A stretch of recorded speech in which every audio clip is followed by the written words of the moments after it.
আপনারে বিয়া করবো কেটা? কি কইলা তুমি? তুমি ওরে বিয়া করবে না? যেই মাইয়া আমার ভাবির কথা শুনবো না, আমার ভাবির কথায় উঠবো না, আমার ভাবির কথায় বইবো না, সেই মাইয়ারে আমি বিয়া করবো না।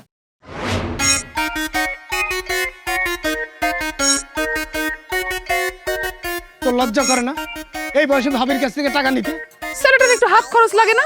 পকেটে টাকা করি নাই, তুমি দাও কিছু। তুই কাম কাজ করে খাইতে পারিস না? এক বেডির দুই বেড়া, এক বেড়া আইছে, দাও দু চিনি বাড়া এক কাপ চা। এই কি করি তুই? ও তো ঠিক কথাই কইছি। কি ঠিক কইছে? এই বেটা কি ঠিক কইছে? আরে এই যে আপনি বুঝা নেই শোনা নেই, আমার বিয়ে ঠিক করে আইছে। একটারে তো পালতেছি, এখন আরেকটারে পালো। তোমার নিয়ে যদি কেউ উল্টাপাল্টা কথা কয় তাহলে আমার একদম সহ্য হয় না।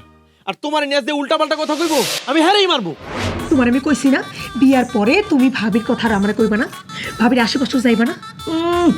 তুমি কইলা আর আমি ভাবির লগে কথা বলা বন্ধ করে দিব না? ভাবির লগে গল্প না করলে আমার ঘুমই আসে না। তাহলে ভাবির দায়িত্ব কেন ভাবির লগে বাসা করো, আমার লগে বাসা করার কোনো দরকার নেই। তুমি রান্না করবা না তো রান্না করবো কে? একটা মাইর খাবি, তোর অত কিছু বোঝনের দরকার নাই। দেখি বোন, তুমি আমার কাছে আসো।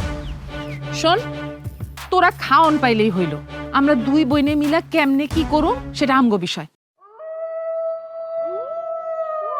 হাই হাই হাই হাই, হ্যাঁ রঙ্গলীলা চলতেছে, রঙ্গলীলা। হ্যাঁ হায় আল্লাহ, এ কি হইলো? আমার মাইয়ার কি হইব?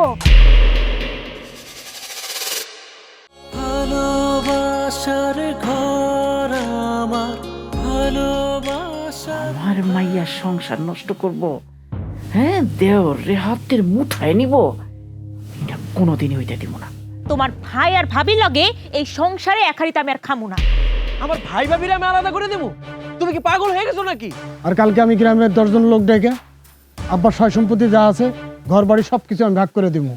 আরে তোমার এই সহায় সম্পত্তি আমার কিছু দরকার নাই, আমার শুধু তোমার দরকার, আমার শুধু ভাবিরা দরকার।